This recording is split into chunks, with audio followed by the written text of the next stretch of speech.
Për t'u emëruar kryesuesi i Kuvendit të Mitrovicës së Jugut, u desh që Faton Peci, kryetari aktual i qytetit, t'ia zgjas dorën e bashkëpunimit partijakëve të dikorshëm. Si për të zyrtarizuar këtë, Safet Kamberi i LDK-s u emërua në krye të asamblesë komunale, por ditëve të fundit u shtuan zërat që ky koalicion është në krizë. Mirë po këto raportime u mohuan nga kryetari i degës së LDK-s në qytetin që e ndan Ibri. Nuk jemi në diskutime për prishje të koalicionit, po diskutojmë vetëm për pozita. Takimet e tjera do të zhvillohen edhe nesër dhe pas nesër, dhe se gjithçka do të jetë pjesë e diskutimeve të rregullta. Takimi i fundit nuk ka sjellë asnjë zhvillim të ri dhe se situata mbetet e njëjtë.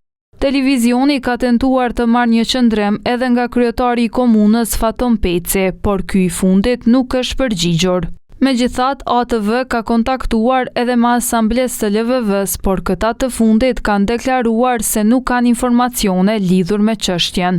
Ja, unë nëse di, unë nuk kemi mod diçka zyrtare, unë nëse di, unë gjitha që kemi kuptuar veç përmes mediave, për s'ka diçka ndaj fat. Nuk kemi informuar si ka pas, kështu mos pajtim, si ka pas me thonë mos marrëveshje as prishje, po. Marrëveshja për bashkëqeverisje ishte arritur para betimit të Faton Pecit si kryetar i Mitrovicës së Jugut, ndërsa në kuadër të marrëveshjes ishte zgjedhur edhe kryesuesi i Kuvendit komunal Safet Kamberi.